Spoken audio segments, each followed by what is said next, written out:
My name is Patryk Babiracki. I'm a professor of history here at UTA, and on behalf of our department, I'd like to welcome everyone. Thanks for coming, everyone. Even those of you who came for extra credit, there are rumors out there. Why are we doing this event? Let me answer by reading an email that we received recently in response to a question that we sent out to Orval alumni on the initiative of Stephanie Cole, our chair at the Department of History. The name of the alumnus is Sam, and I swear I didn't make him up. He works in the financial services at a Fortune 500 company, and he was, and he wrote this in response to this question. The question was, by the way, what does your history degree mean to you? And this is what he wrote. I wanted to share more about what my history degree means to me since graduating a decade ago. For starters, I've spent the entirety of my career working for global companies on innovation initiatives, from automation to process improvements to technology programs. When people find out that I have a degree in history, I often receive confused looks because in their mind, history and innovation have nothing in common.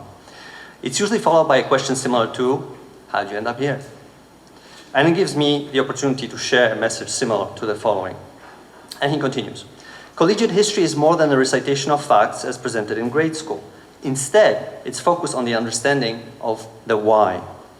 As a university history student, to answer the why requires extensive research, reading, investigation, often peer collaboration, and then effective communication skills to present the answer in a meaningful way.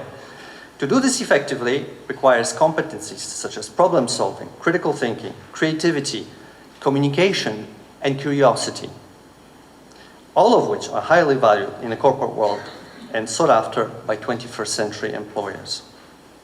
That email made our day. We started to think about how we can make it meaningful to us, to Kola, to the university. And Sam's story is really why we're doing this symposium.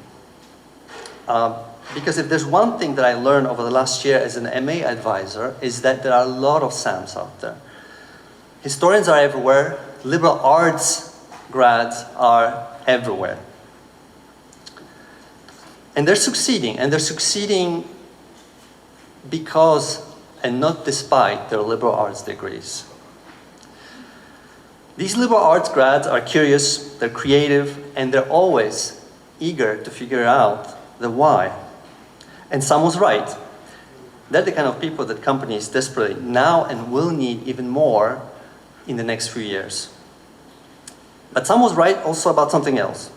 These pathways between the liberal arts and the industry often seem random, a little accidental.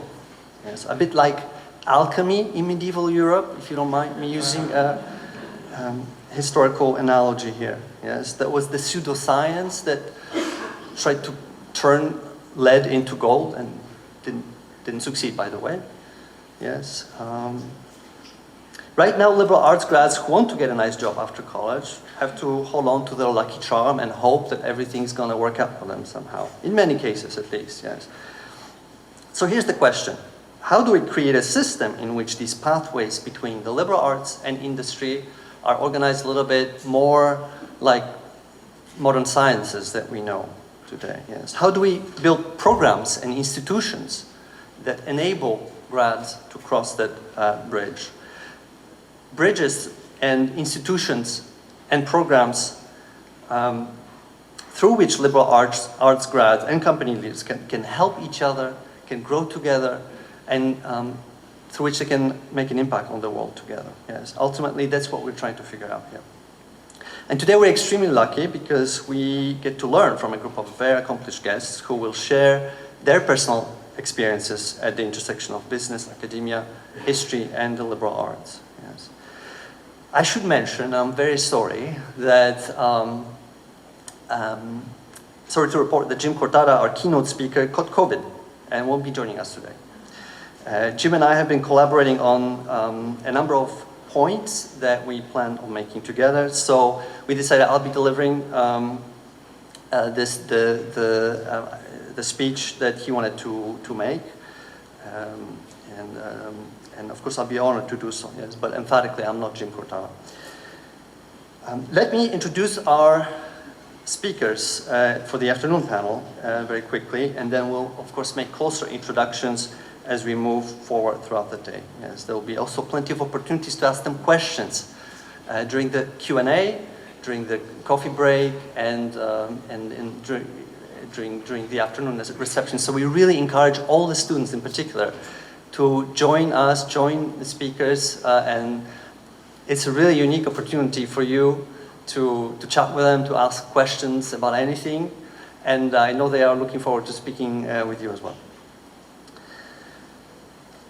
So I'm very thrilled to welcome Rishi Jaitley, who studied history as an undergraduate and then led global initiatives as an executive at Google, Twitter, and YouTube, and who is now a professor of practice and distinguished humanities fellow at Virginia Tech University in Virginia.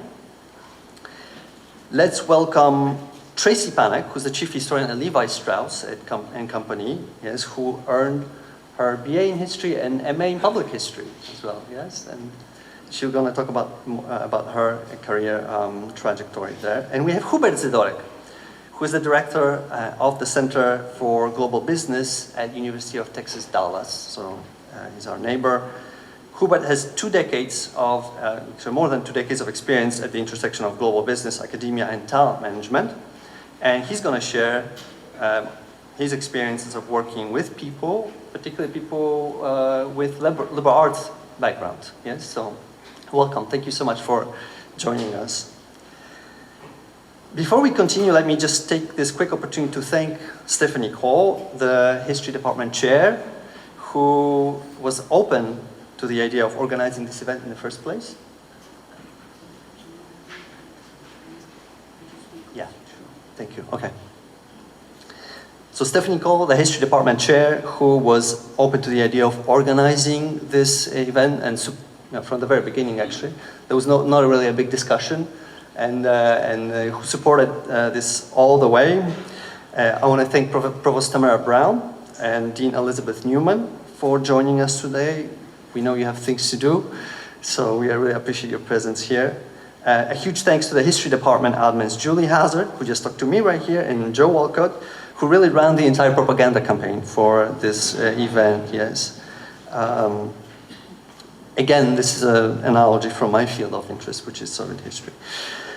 I want to thank our alum, Joe Carpenter, and his colleague there who are helping us with the sound, and to our numerous student volunteers who will be helping out with the microphones, who have been assisting with so many other things. So thanks very much. And now it's my honor to turn the floor over to our distinguished provost, Dr. Tamara Brown. Let me just mention quickly that Dr. Brown joined UTA last year, and that she came from the University of North Texas, where she served as an executive dean of the College of Liberal Arts. Yes, so there's some resonance here. Provost Brown, if you'd like to say a few words.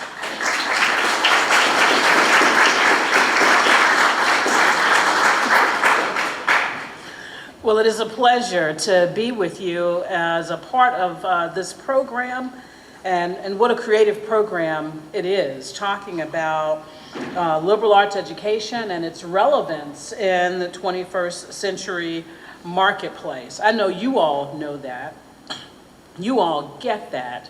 And in the course of today, we're going to deepen what we already know and increase our ability to talk with one another, not just in this room, but when we leave here, more specifically for folks who are not as informed, not as aware, and for whom a program like this might seem surprising. I want to add my thanks to the History Department, therefore, for putting on this program, and the leadership in the college as well, for gathering together a very impressive lineup of speakers who are going to engage with us today. These individuals will highlight just how much the liberal arts and the skills that are developed in liberal arts disciplines, history in particular, are important in terms of business and technology. And again, a lot of people might think how can you make that connection? Well, we're going to hear some examples today. So I hope that today's symposium is going to spark a lot of other conversations. We're really at a critical moment, especially when we think about the proliferation of AI tools. I was in a conversation about an hour and a half ago about this very topic, and to date, as of this month, there are over 7,000 AI tools that are available around the world. And as impressive as those tools might be, and the democratization of those tools that enable all of us to access them, not just institutions with really deep pockets, as impressive as all of that is, they don't replace the skills that you get in a history major and in other liberal arts that have to work alongside those tools for them to be of greatest benefit to us. So there's a connection there. So we need the research, we need the communication, we need critical thinking, all of those skills that you get in history and other liberal arts to even align with those AI tools and other aspects of technology and business environments. I'm always surprised at the surprise of others when they discover the leaders of Fortune 500 companies, and if they dig into the degrees that they have, they discover they're liberal arts degrees. And so leading at the highest of levels, but people just make assumptions, I think, about what degrees, what skills those folks must have, and they're quite often wrong. And again, I am surprised by their surprise, and maybe I shouldn't be. So I'm just really excited about the conversation that we are about to have, and glad to be here to listen and learn right alongside with you. As you just heard, Dr. Cordata couldn't be with us today, and while we're certainly sad that he's unable to join, and we are grateful that our very own Dr. Patryk Babiracki is going to stand in and give today's keynote presentation, really based on many of the ideas that Dr. Cordata developed. As you know from reading the program or other materials that you're familiar with, Dr. Cordata was really a pioneer in applying historical reasoning and thinking to business. He started publishing articles on applied history over 2 decades ago, and at the time, his ideas were deemed to be very controversial. Applied history to business? Not only by editors, but also by other historians who thought there should remain a separation between history and other domains. But now that education is engaging more closely with skills and businesses are engaging more closely with the liberal arts, it seems like a good moment for us to return to some of those ideas. And that's what we're hoping to do today for the benefit of all of us, especially our students who are eager to develop their careers and pathways to the things that drive their passion. So let me just share a little bit about our keynote speaker, and then I'll get out of the way because I'm excited to hear what you have to share. Dr. Babiracki is, as you know, a historian, researcher, a teacher here at UTA. He's also the MA student advisor, as he mentioned just a bit ago. He's the author and editor of many books and articles on global history of the Soviet Union and Eastern Europe. In addition, he's published commentary on history and current affairs in the Washington Post, the Wilson Quarterly, and other journals and magazines. He's also received research fellowships from a number of international funding organizations, including the Fulbright Hays Program, IREX, the Wilson Center in Washington, D.C., the Institute for Human Sciences in Vienna, and many, many others. More recently, he's been interested in the application of historical frameworks and approaches to solving present-day issues in organizations and communities. And just this month, he started a podcast on the subject of applied history. It's titled Chronolab, conversations about the value of historical thinking in business, tech, and beyond. So please join with me in welcoming our keynote speaker, Dr. Patryk Babiracki.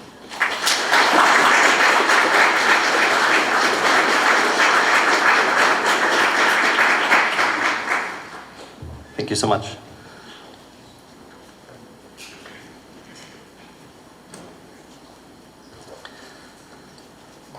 Welcome again. I'm still not Jim Cortara, yes. I won't pretend to have worked at IBM for 40 years. So again, what I'm about to share is something that I learned by reading Jim's work, thinking about it, also talking to our students, observing and asking questions about what is it that you guys need?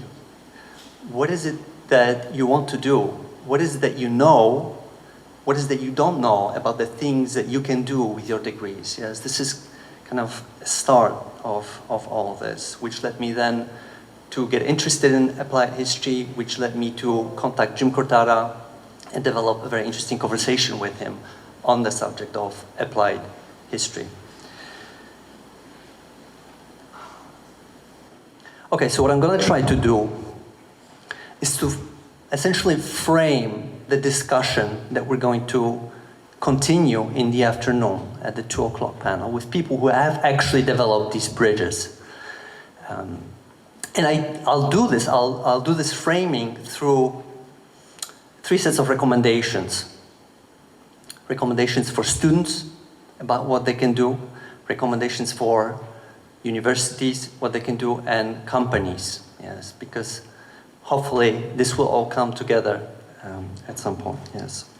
So, three sets of challenges, really. The first is the challenge facing companies.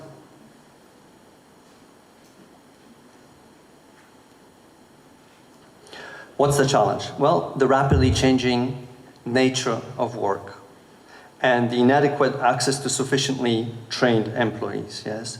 As Dr. Brown mentioned, AI is getting more and more clever every day, yes, and that enables companies to automate a lot of processes, not just technical processes, but processes that have to do with creative work and intellectual work, yes. And they're responding to the increasing pace of automation and sophistication of AI by increasingly valuing employees who have certain kinds of skills. Yes. People who can adapt fast to new environments rather than people who have certain body of knowledge that they can muster up at any given moment. Yes. People who can do things that AI and robots cannot do. Yes. People, in other words, who can think for themselves. People who can think creatively, who can think critically, who can navigate ambiguity, manage complicated, sensitive projects, form judgments based on understanding, deep understanding of the issues involved, on deep understanding of layered contexts. People who can understand various perspectives, who have empathy and can use it in some ways. And people who can communicate effectively to different kinds of audiences, yes, which AI can do, but the AI cannot read the room. Yes, so. Consider the following. According to the 2023 World Economic Forum report on the future of work, the most important skills for workers in 2023 were analytical thinking and creative thinking. Yes, that's something to think about. That was followed by resilience, flexibility, agility, motivation, self-awareness, and curiosity, as well as lifelong learning. It sounds a little familiar. It's maybe a little fluffy, but it's not really, is it? These used to be called soft skills. More and more people call them power skills, precisely because of the kind of leverage that they can offer to people like you with liberal arts degrees in this new world. Consider another set of figures. There are about 9.5, 9.6 actually million jobs openings in the United States right now, which includes over 1 million in areas such as sales, business operations, management. Of course, there are jobs in teaching also, yes, but as far as companies need research analysts, market researchers, and so forth. So there are jobs out there, yes. The job turnover rate is about 47% a year. That makes 4 million jobs per month. Again, increasingly, these jobs are calling for skills that history and liberal arts grads and social science grads do possess. Yes.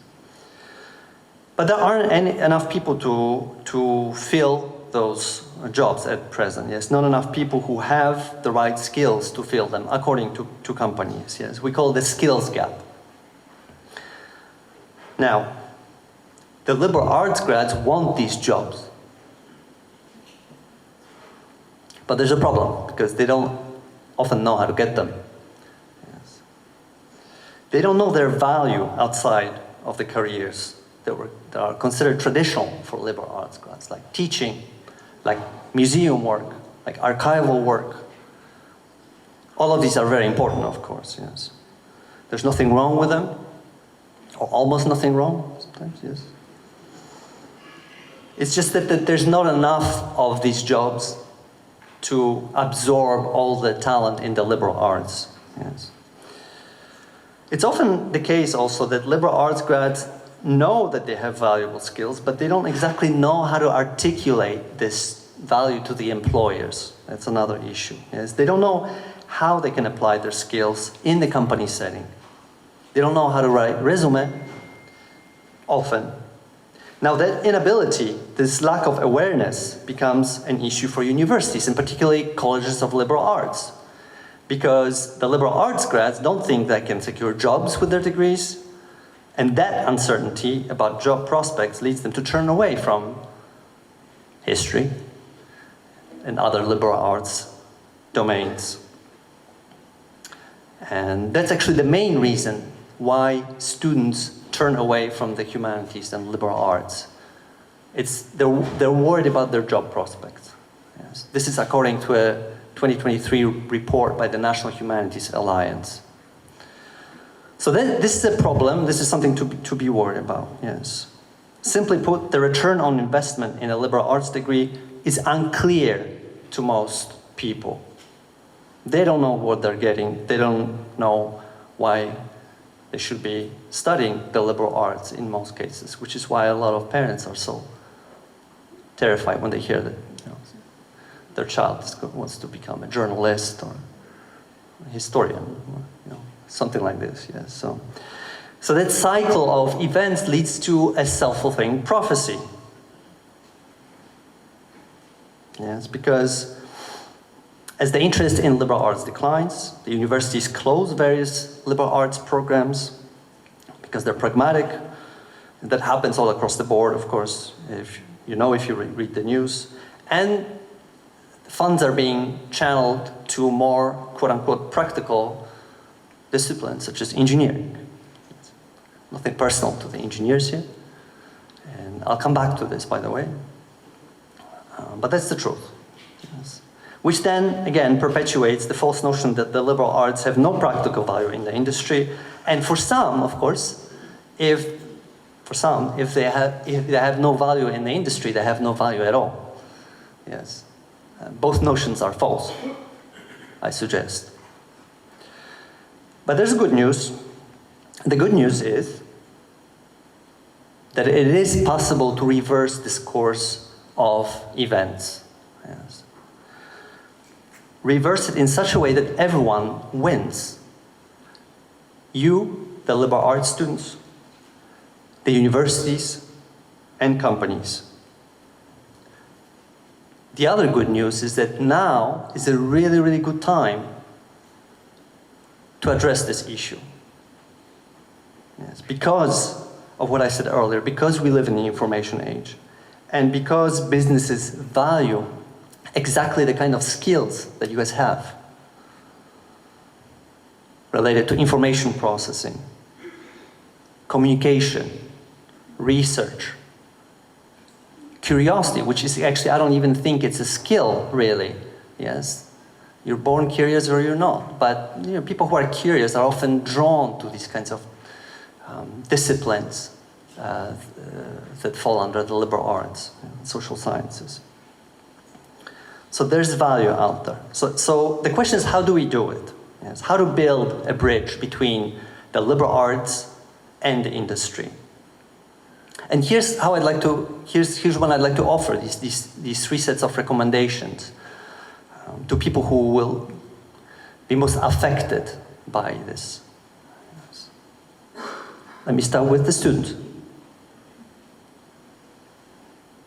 What can you do to broaden your options? Well, first of all, I think it requires a mental shift. Be open to a range of options outside of the things that you consider traditional. Be open to a range of careers, including business and tech. These are complex domains that rely on creatives such as you. They rely on critical thinkers like yourselves. Engineers, that's my second pick on them, can build brilliant products. Yes, but engineers don't know how human beings will use these products in real life most of the time. Or often, I should say. I shouldn't be too cruel either. Yes. It's the people with the humanities and social sciences degrees who design products. Yes, that are not only working well on their own terms, but they're also working well with the people who use them. Yes. Here's one classic example, taken from the domain of UX research. On the left-hand side, you see a doorway.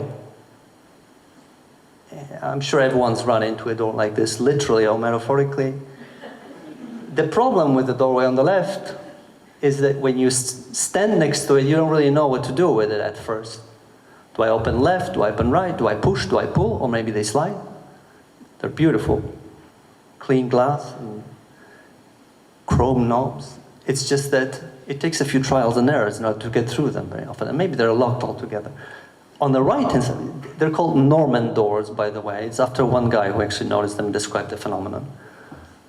On the right-hand side, less fancy set of doors, but it's clear what to do. And from a distance, yes. And this is exactly the kind of dynamic that I'm talking about, because it's only the tip of the iceberg, yes? The kind of differential between maybe how engineers think and how human beings think. That doesn't sound right, but is actually how humanists think is present in all kinds of product design, yes. Digital products including. Closer to home, and I hope I don't get in trouble for this, but you all use MyMav and you use Google. Which one's easier to use? Yes. As an MA advisor, I have an insight in the other end, and it's not pretty out there, I can tell you this, yes. So be open. There are those interesting careers in business now, and the message from Jim, in particular, is this: business is honorable, he says. Why? Or it can be, at least, yes, because businesses have the resources to make an impact on the world. Yes. And that's important. Recently, I read an autobiography of a journalist who wanted to try something else in life and applied to a prestigious business school. And before applying, he reflected on his childhood biases against all those business dads that he saw at school. So I wanted to share you an extended paragraph. Please bear with me. And I apologize for a little excess text on my slide there. But this is what he wrote. At the boarding school I attended as a teenager, I remember looking at the fathers who would come on Sundays to pick up their sons. They sat at the wheels of their BMWs reading the Sunday papers, wearing yellow cashmere v-necks, their cheeks riddled with burst veins. They were my cliched vision of businessmen, gin swelling, golf playing, dull, predictable slaves to money. This prejudice persisted through university, where I was determinedly anti-vocational, studying classics, Latin and Greek literature, history, and philosophy. Shortly before graduation, I tagged along with friends to the recruiting presentations given by the big investment banks and consulting firms. I ate their sandwiches and drank their champagne, but when I listened to the employees describe their work, I knew this was not for me. And that was until decided that this was for him. And the book is about how he met some of the most interesting people of his life embarking on this new path. Yes. So that was my add-on to Jim's message. As a way of saying that there are really interesting people out there. Yes, not just sitting in the corner counting money. A particular message from me has to do with my background. I grew up in the last years of socialist Poland. It might seem like it has nothing to do with business, but it does, yes. And I also study socialist cultures and societies in our economies. And I have to say these regimes were no longer that dangerous in the 1980s. They were rather fragile. What they also were they were heavily invested in supporting culture. Yes, social differences were rather small. State subsidies to cultural affairs were enormous. Anyone from pretty much any family could go and see a great theater play. It was the heyday of East European cinema before it went down. But there was this state patronage of the arts, which of course withered away because the socialist economies collapsed. They were not sustainable. And so what I'm trying to connect here is culture and money. They're interconnected. Yes, they're not black and white. One needs the other, and there are often very complex pathways in which they're related. Which is also a way of saying that you can be involved in cultural affairs also by being in business in just so many different ways.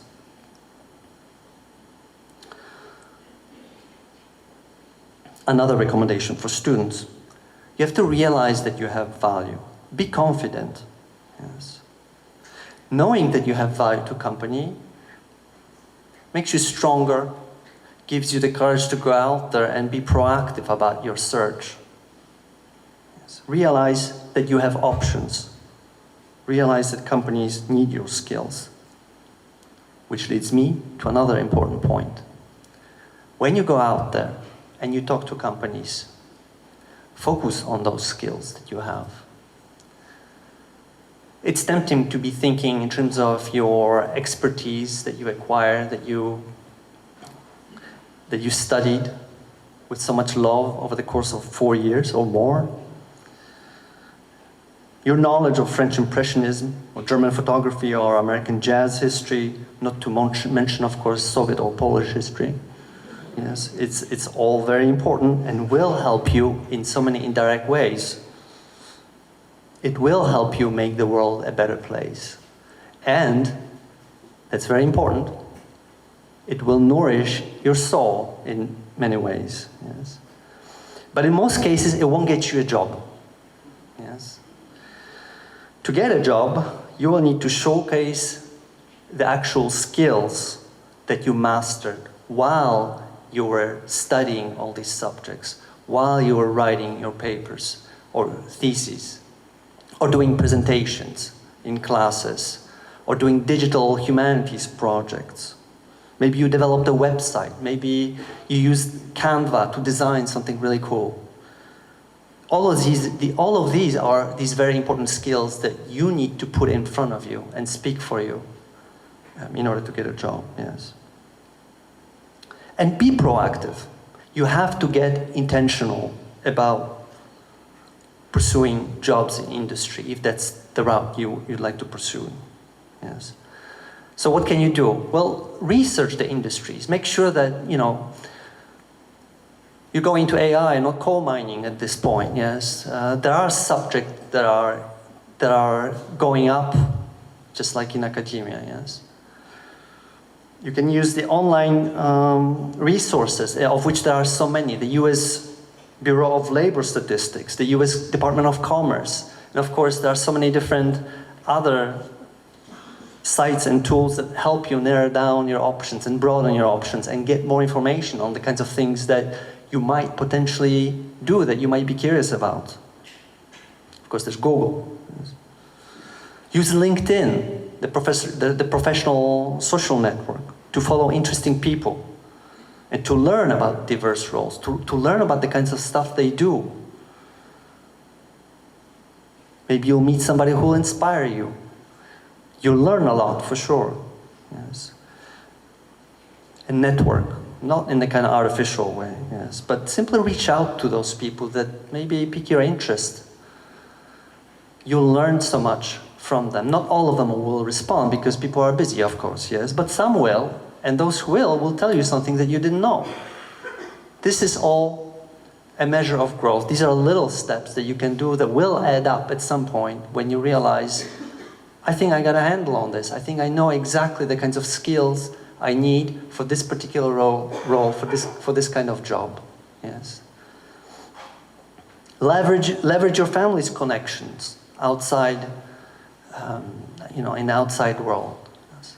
Your mom and dad, your uncles, your aunts, they all know people, but they won't know that you want to meet them until you ask very often, until you actually announce yourself, until you tell them, I'm interested in exploring jobs in these particular areas, yes. People will start to think, and they'll get back to you. They'll introduce you to people that will help you get to the next step. You can use Glassdoor to learn about the salaries in the given fields. That's important. We don't often talk about it, but it's important, of course, yes. Learn how to write resumes. Not the long ones, short ones, so that the hiring manager can take a look and see, okay, that looks really interesting. Yes, you'll be tailoring your resumes to a different job that you're applying for. You'll be highlighting different skills that you know, depending on the kind of role that you're pursuing. Yes, and it takes a little bit of practice, yes, particularly since you will be battling AI systems that actually sift through the CVs these days, most of the time. But once you get a handle on it, once you figure out the keywords, you'll be moving forward as well. And of course, research your employer before you submit the CV, yes. Before you submit the resume, before you even talk to them. Yes. That will make a good impression on everyone. It'll also help you ask intelligent questions. Yes. You don't want to get on a Zoom call with someone and ask what they do. It won't look good, yes. And then, of course, once you're in a large organization, it's going to be easier for you to grow within the organization. The trick, I should say, is to get your foot in the door. Once you're in, there are so many different roles, and you're going to start meeting people who will see your strengths, your weaknesses, and will be able to guide you further down the road and up the ladder, so to say. Now, there are also things that you can do while taking classes at UTA, yes, in order to broaden your options. What are those steps? Well, consider taking minors. If you're majoring in history, consider taking a minor in something else. Maybe accounting, maybe environmental studies, maybe business administrations. If you're thinking about pursuing jobs in industry, this will help you. Yes, this will be the line on the CV that speaks the language of your hiring manager. They will be able to see it. Consider doing professional certifications if those are available. Yes, same as above. Maybe micro-credentials, which I know that some departments are developing. We are developing also. Or maybe you prefer taking 100% history classes. That's fine. Yes, we won't hold it against you, of course. But you can also approach this strategically. You can choose those history classes that align more closely with the kinds of goals that you even envision for yourself. Yeah, so technology, for instance, science, more modern subject rather than remote. Yes, unfortunately, that's the kind of harsh strategic reality for us, at least, in the department. It's not for you because you have the choice, but at least we need to put it out there. You'll be able to learn. You'll be able to meet people. You might even become recognizable to future employers if you attend meetings of your professional organizations or industries or companies that are open to the public. There are all these things that you can do in order to approach the process more proactively. And by the way, I don't mean at all to suggest that it's either liberal arts or industry here. Yes? That your passion for English literature in the Middle Ages needs to go away once you submit a resume or get hired. It's not at all the case. Yes? You can nourish your passions, you can make it your hobby. Maybe you're even lucky, you can include it somehow in, as part of your job in some way. But it doesn't have to go away. Jim Cortara has been writing. He's been very impressive, by the way, in terms of his output. Yes, but he's been writing while at IBM. He's written more than 12 books all by himself, and I don't think I could match that. But there are people who can do this, yes, and I'm sure there are those among you. The advice for companies, or recommendations for companies. It's going to be shorter. Be open to hiring liberal arts graduates. They have the skills you need. And in many cases, they can help with the solutions that you need to address, to the challenges that you need to address. Don't hesitate to reach out to the universities. Yes. In many cases, they're not reaching out because they don't know how. On the departmental level, for instance. Yes. So you can reach out to them, or to the liberal arts deans, or to the specific departments, and try to partner to create the infrastructure that's necessary to build that bridge between the industry and the liberal arts. We also have recommendations for universities and academics in particular. It also starts with open-mindedness. Yes. Be open to partnering with companies. It is in the student's best interest. It's also in the best interest of liberal arts colleges. We can then increase their value proposition to students. And it is in the interest of the university, which are stronger and more balanced with a strong liberal arts college or a strong liberal arts school. Develop institutional infrastructure to bridge the gap between the academia and industry, and to help your liberal arts students succeed, yes, such as internships to give students experience, career development centers and workshops to focus specifically on the needs of the liberal arts graduates, and even on the needs of specific disciplines. Yes, we write differently in history than people write differently than people in English and in sociology. Yes. Develop mentorship programs.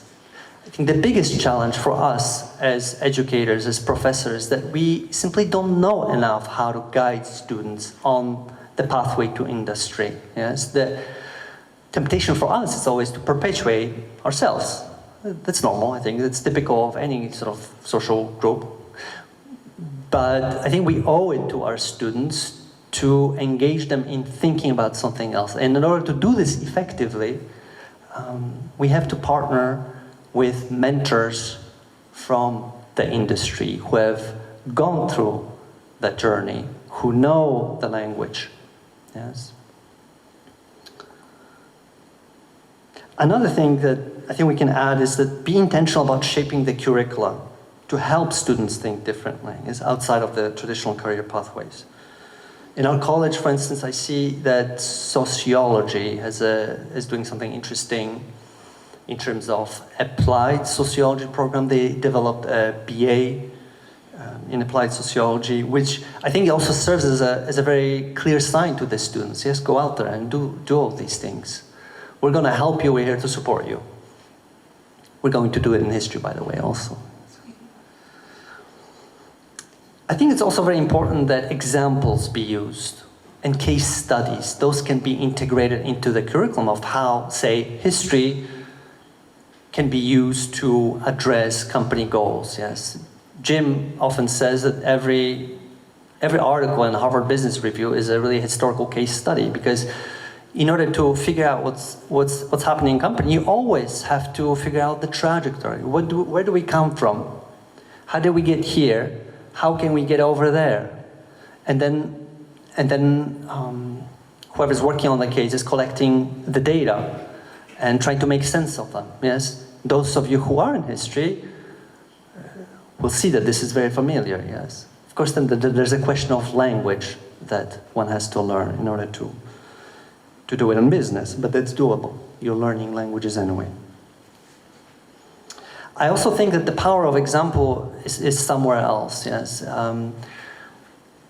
it's important not to turn out statistics on how many of our graduates are working in industry. Rather, engage with people who have done this and let them speak in their own words, sort of like we're doing here today. Emotions are very important, and I think the people who have gone through that pathways will also be more credible, yes, rather than us telling them, yes, you're welcome to go in industry, good luck. Yes. Develop certification programs, micro-credentialing. I was talking to somebody from one of our local chambers of commerce the other day, and she told me it's very important, micro-credentials. She said, the big tech giants, when I'm talking to the hiring managers, that's all what they want. Yes, they want students, and they want students in liberal arts, but they also want some kind of assurance that these students have some kind of preparations. Yes, that the universities and colleges made that initial step to give, and the students themselves, to help them, meet them halfway in some ways, so that they're not what they're dealing with.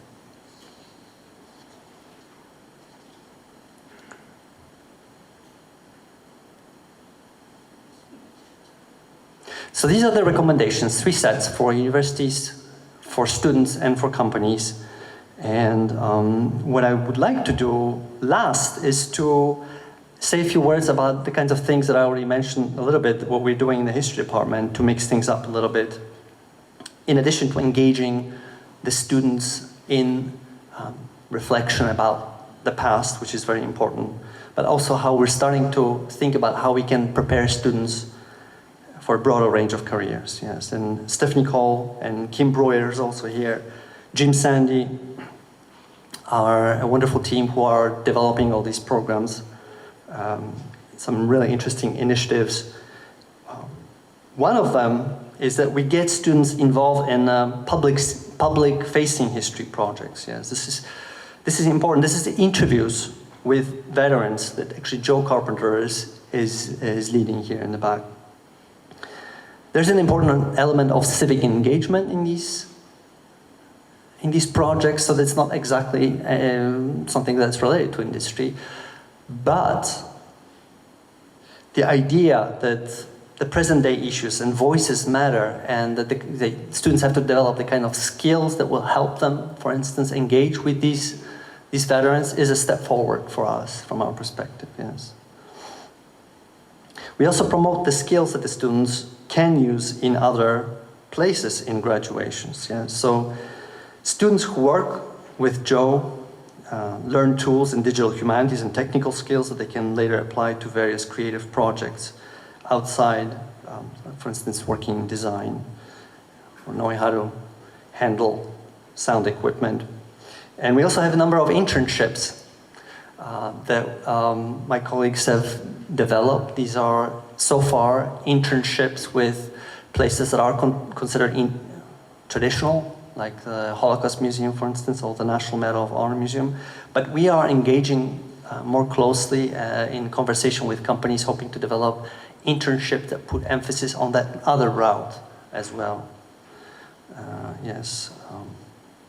So, speaking of internships, and actually there's one more thing that I wanted to add. As we started to develop these programs, even as we started to prepare for this event today, we realized the crucial role of engaging with alumni. And of course, everyone knows that alumni are important, either on a level of the university or on the department level.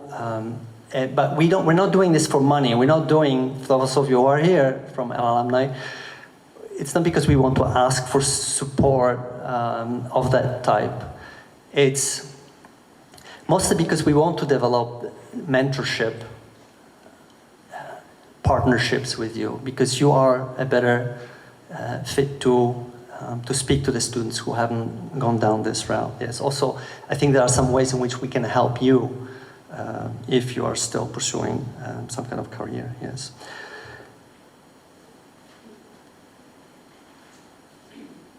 So I mentioned internships. It just so happens that today, and we learned about it a couple of days ago only, GM Financial is hosting a sophomore leader program info session to which COLA students are cordially invited. Of course, this is taking place in a business college, but you should go.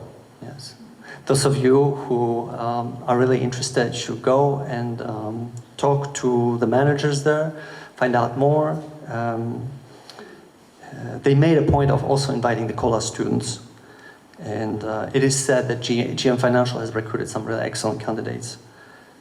So I'm going to stop here. That's basically the message that Jim and I wanted to get out to students, to academics, and to company managers. Yes, work together. Everyone can win here.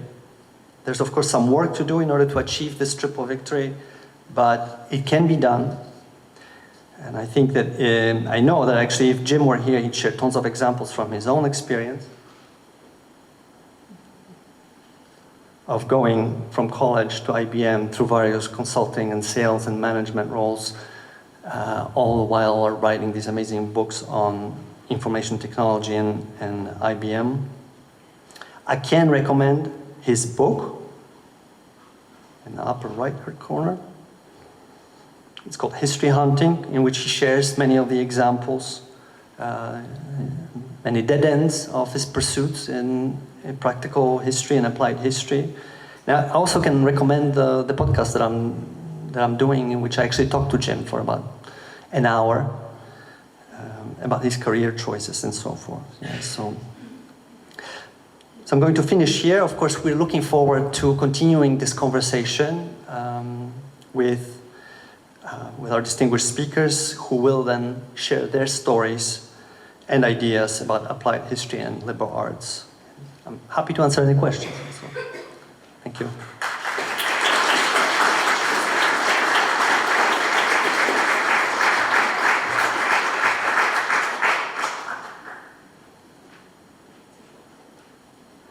Yes, and actually, I can use my outside voice. Okay, please, yeah. And can we get somebody mic? No, we got it. Oh, you got it. Thank you. Yeah. Hello. Hi, I am a history graduate. I work for Adobe, so anybody, that's why I came here today, is like, I feel very passionate about being a UTA history grad. And one of the things I wanted to add to your list, most of these big companies, IBM included, also Adobe, have free events that are customer facing on their sites. Experience League, Adobe. If you want to be a liberal arts, but also figure out how all those Adobe products work together, they are free all the time. So I would highly recommend just go to these sites and like, yeah, I'm a history major, but I also know how Adobe Firefly works, or this, or that, or the other, right? So that's gonna get you an in. I also used to work for GM Financial, history major.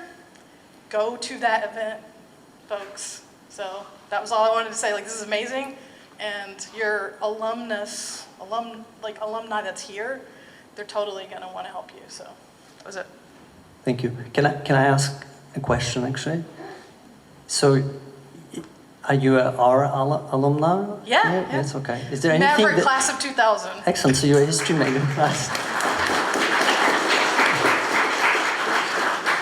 Thanks for sharing what you did just now and for encouraging our students to go to the meeting today. I was curious, is there anything maybe that you'd like to share that maybe in response to to what I said in terms of, does anything resonate in terms of your career Yes, trajectory, how you 1000%. tried things out? So everything that he has on his, you really do need to try that out. And I want to approach I'm going to approach it from a history degree, but this is liberal arts in general, right? In history, all you do is research, craft a presentation, and defend your argument, right? Okay. You know what you do in business, especially a business analyst? A business analyst does research, crafts an argument, and then tries to convince someone that they're right. So when you think about what you do as a history, I need you to rethink what you do in your degree in terms of that business. So when you're having those conversations, like I do this every day. And AI cannot, I can promise you that in corporate America, there is no better person to build a business case and argue, even things they don't even agree with, than a history major. Because that's all we do is argue and try to convince everyone that we're right and we know. And that is, it's funny, but that's the job. So everything that's on here of rethinking what you do in terms of business, networking, going out and finding things, and my passion for history, I'm still gonna get my master's in history. Do I know what I'm gonna do with it? No, but I'm still gonna do it because I still have that passion and I don't know yet how it's gonna translate downstream. So everything that you said is my entire career, whether it be financial services or tech, everything is there. He's absolutely right. Thanks for sharing this. I appreciate that you didn't contradict anything I say, and I swear with your experience, I did not plan this response, by the way, either. Yeah. So, but it's very helpful what you said. Thank you. If you've gone similar path, if you have experience in other industries, then of course I'd love to hear your experiences also, as I'm sure everybody would hear. Yes, please. Go ahead. Where's the mic? The mic's coming. Thank you so much. I've been trying to do this for the last 10 years. I've been trying to connect the liberal arts to mainstream departments because you can't have one without the other. And this is what I teach the students. I've been a humanities professor for a while. I'm also now an English professor.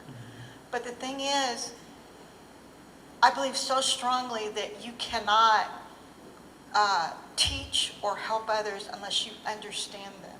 And the best way to understand them is to study them historically and to also, connect the two together. Because we cannot do anything in the world without humanities. That's a given, but people aren't realizing that. And I'm just so excited to hear you speak today.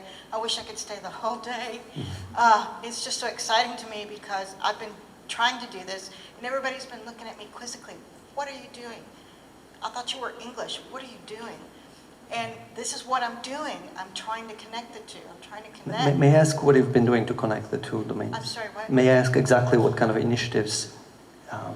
What is it that you've been this? doing as to connect the English? Well, I was teaching English and realized that there were many immigrants who did not understand English, right? And I would give instructions I thought were very simple and complete, and they wouldn't understand what I was saying. And then I realized, light bulb, that people understand things differently culturally. So I feel like part of our education as teachers should be the culture of other people. And nobody knew what in the world I was trying to talk about or anything, but I knew I just couldn't articulate it. This is helping me articulate it. So I've already been teaching that humanities, you can't do the STEM without humanity. You can't give a presentation, you can't communicate unless you know how to articulate yourself. And that's what I've been trying to do, is articulate myself and connect the two. So this is very, very exciting to me. I would like to find out more about how I can help you, what I can do, because this is something close to my heart. That's all I want to say. Thank you very much for sharing. You said something very important midway through your response, understanding the culture. I think that resonates very much with what Jim often emphasizes, Jim Cortana, yes, our keynote speaker. The power of context, yes. When I asked him at some point, what do you think is a superpower of a historian?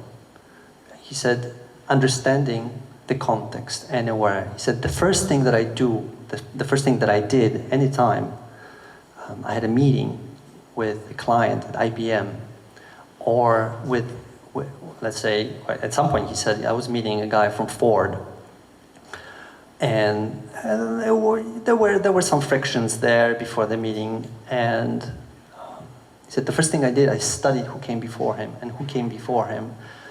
He zoomed out and he looked at the big picture. What is the history of that relationship there?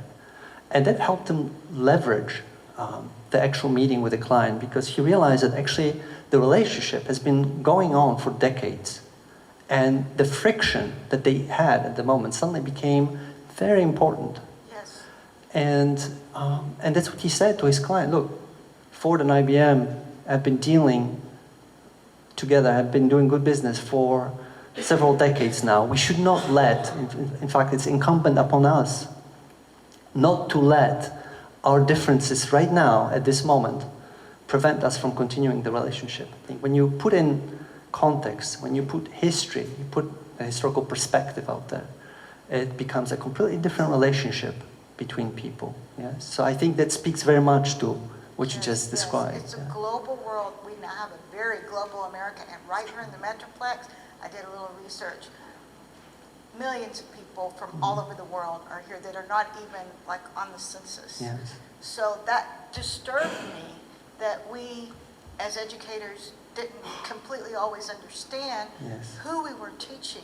And it wasn't our fault, but we can learn about them. And we Yeah. can learn about them from their stories. Absolutely. And it's just so exciting to me to see this. I mean, there's another reason why I'm glad you mentioned, because what you just mentioned, this power of context, particularly in the global, on the global arena, speaks to what I think our guests will also mention at some point. So, so thanks for bringing it up. Thank you.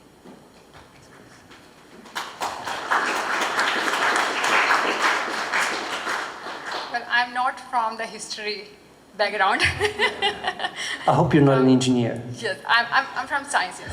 But anyways, great talk. And so mine is a comment plus a suggestion plus a question, probably combination of Yes, all thank of you. these. So as you mentioned that we're moving or trying to move from conventional jobs like teaching or museum to more industry and all that. And for that, these skills that we learn, especially the students, they help you to get into the job.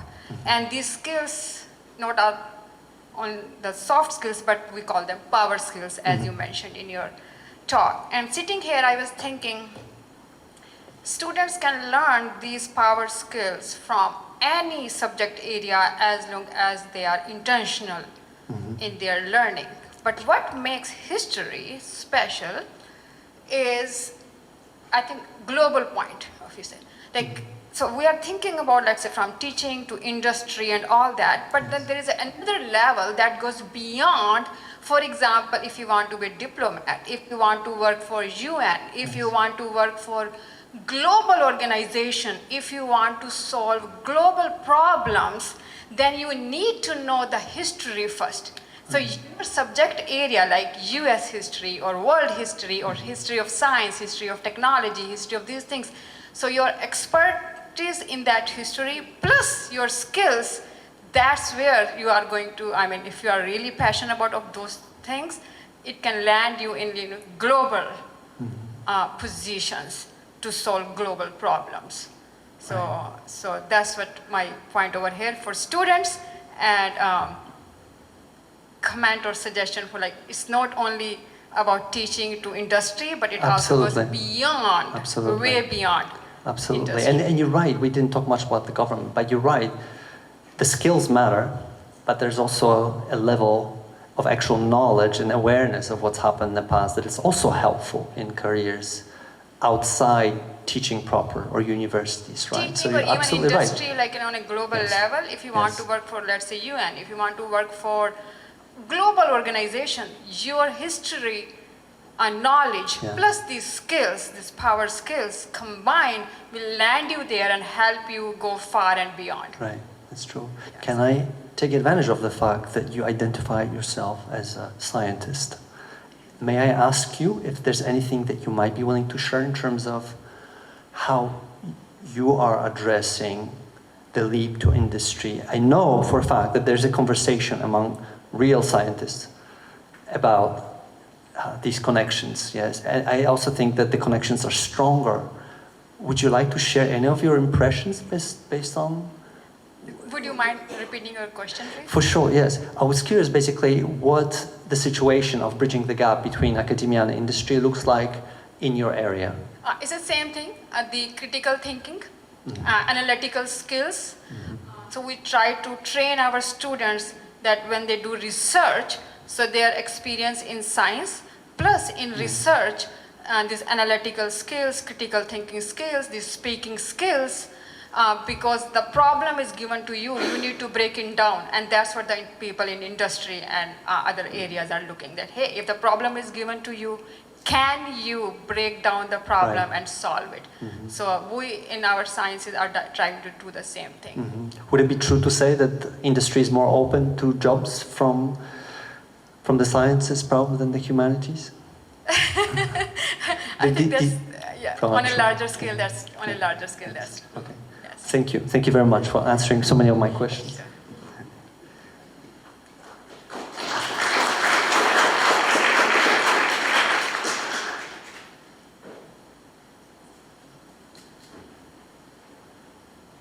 Thank you. Hi, I am Jackie Fay. I'm from the Department of English, and I came here directly from a curriculum meeting talking about the English department curriculum. And naturally, we have many of the same conversations. And one thing I was wondering about, and I found your comments very helpful and very interesting, but focusing as we are on demonstrating the utility and purpose and potential career trajectories that are associated with our majors and making those more visible. So students, faculty are involved in that, but what about at the opposite end? I think our aim in that is ultimately to produce a kind of cultural osmosis in the way in which people think about our disciplines. And I can see that taking a while as it permeates that, yes, you can get a great job with an English degree or a history degree, but what about the opposite end of it? That's the high school students, the 14 through 18-year-old students, and the public school and private school teachers that are currently educating our future potential students. How can we intervene there to change the narrative at that point before the students get here, in which case they're mostly already interested and enrolled? That's an excellent question. I don't have a ready answer. I know that with Stephanie, we've been talking at some point about to what extent we should involve high schools in the area in this event. And we thought, okay, well, let's not get carried away here. Let's see what the resonance is on the college level, among our students, among colleagues and friends here. But you're absolutely right that there's a trajectory there. There's a chain of of decisions all across the educational spectrum, right? Our students are the high school students who will apply or will not apply to UTA. I think I don't know who is doing outreach in this regard. I think that at least thinking about applied history, it's not very widespread at this point.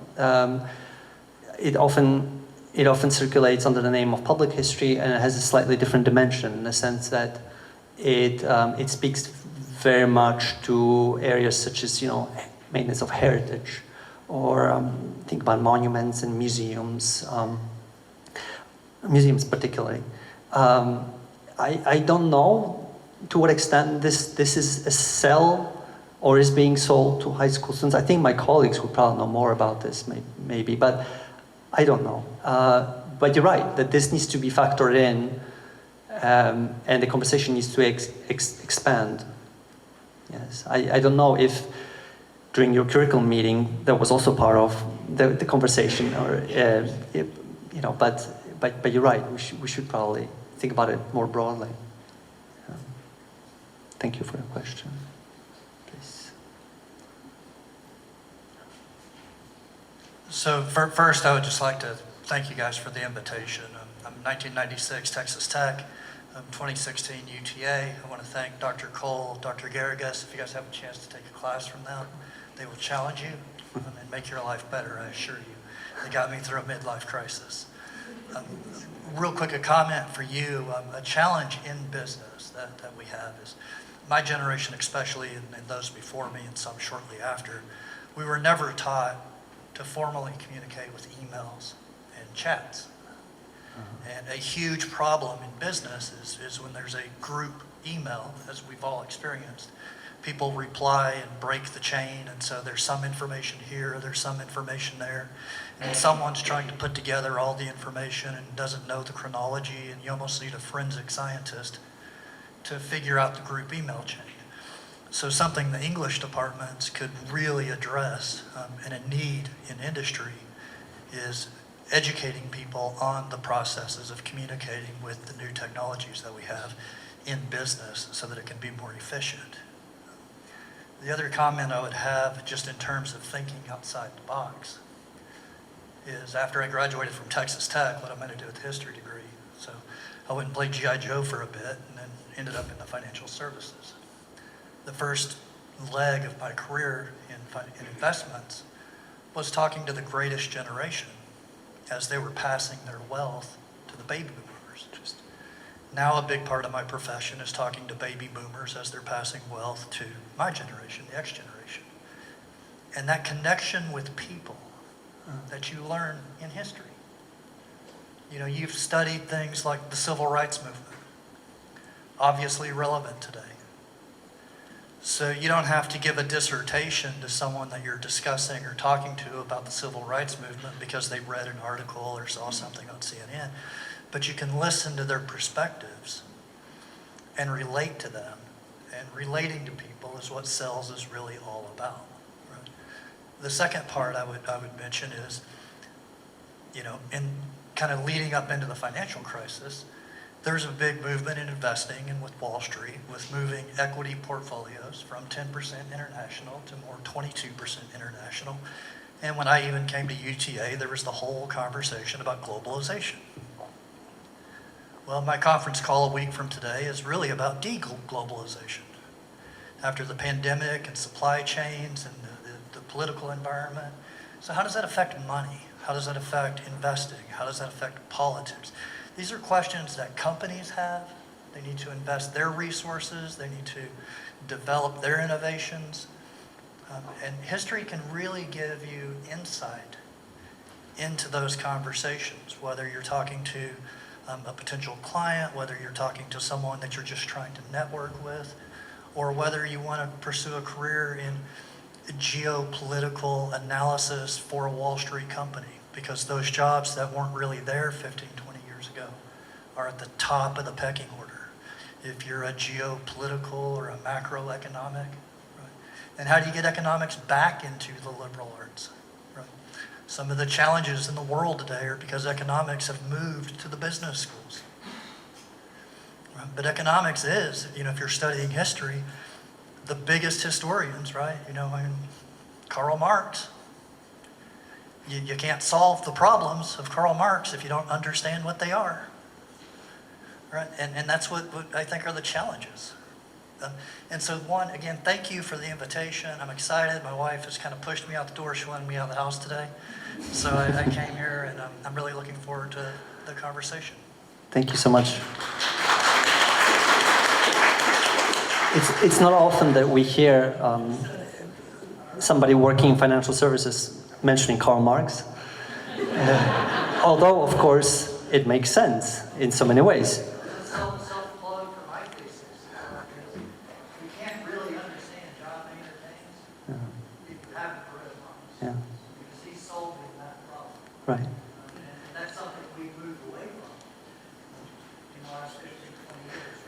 I'm also glad you mentioned crisis. I think, so going back to Jim, he got his job, he finished his PhD in 1973. That was the global oil crisis.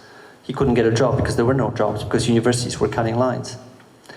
Of course, that forced them to try out new things, yes. And I think crisis is important to all of us here, particularly to the students, yes, because it seems like you guys have been living one crisis after another, yes. Which I think speaks to one of the things that I mentioned earlier, that agility, adaptability is so important in today's world, yes. So. Can I say real quick before, Yes, I know please. I'm cutting into coffee, so I'll be super fast. I just wanted to touch back to your point about resume building and translating skills. Please. I came from retail management for about 20 years, trying to break into higher ed, and it really is speaking a completely different language to translate your skills. They were completely applicable. Everything I had could be brought into higher ed. So it can go the other way out to business and all that, but you really, when they say go to the Career Center, when they say talk to somebody, when they say have somebody read your cover letter, do it again and again and again, because it really, really is a different language. And your skills matter. They will translate, but get the help with the language. Thanks so much for amplifying this, and thank you to so many of you for weighing in with your experiences on this conversation. I think I can see that this event already is fulfilling its purpose because we've gathered here and can sort of exchange many different experiences. So thank you very much for being here. We hope that you join us for the afternoon panel, which is the big event of today. Meanwhile, I'd like to invite everyone for coffee and cookies. Thank you.